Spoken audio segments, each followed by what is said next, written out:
got to be pretty pleased with the effort. Very pleased. We talked about before the game, you got to earn it, and it helps when you get a quality start. Ryan, like a lot of pitchers, just had to find the zone in the first inning, and he won a couple tough battles there with the first and second hitter, and then he just got on a roll.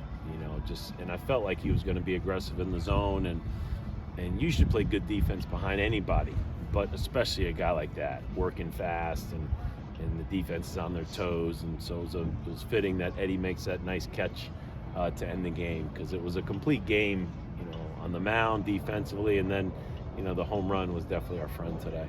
What did Ryan show you to earn that his first start of the season? Fastball command. Phenomenal out of the bullpen last year. And really just being a starter is just being able to turn the lineup over. He always showed durability. He was always able to bounce back, pitch multiple times on a weekend.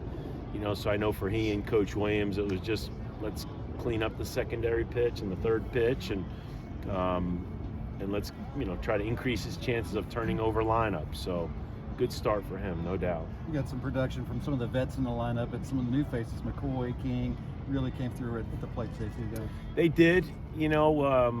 Felt like one of the bigger challenges for me is trying to get all these talented hitters in the lineup. And so felt like these guys could definitely give us quality at-bats. They did it in the fall. They did it in the preseason. And, my goal is I got to get a few more guys in there as we get 7 more home games here. So I'm looking forward.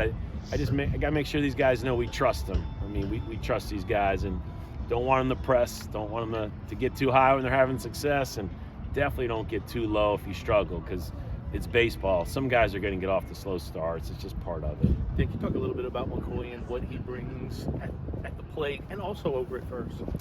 A power bat. It seems like we have that power bat in the lineup every year, especially from the left side. And like I said, he did it from day one. He did it all fall. He did it all spring. I mentioned him in the press conference, with some of the other older guys, even though he hasn't been here, playing 2 years of junior college baseball and being as consistent as he's been. He's got the respect of the players, and I have a feeling the rest of the country is gonna respect him here soon. With all the home run production that you guys lost during the offseason, it's got to make you feel better about your offense knowing you're giving a large 3 on opening day and off the court like this. Yeah, because it's not something, we don't feel like we play in a homer park. You got to earn it. I just think Coach Snyder and Coach Vrabel do a phenomenal job of putting these guys in a position to succeed, to hit, combined with, obviously we got talent. I mean, we've got a lot of talented guys. So we seem to have that balance the past few years of, hitting more home runs maybe than people realize we're capable of hitting.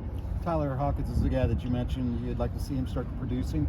How cool is it to see him get a home run in game 1? It was very cool because, he's had a little bit of arm trouble, and so we don't know when he's able to run out there and defend. And he's got elite speed. It's like Levi Usher type speed out there. So I look forward to running him out there and letting him run around. But until we feel 100% comfortable he can run out there, I wanted to get him some at-bats.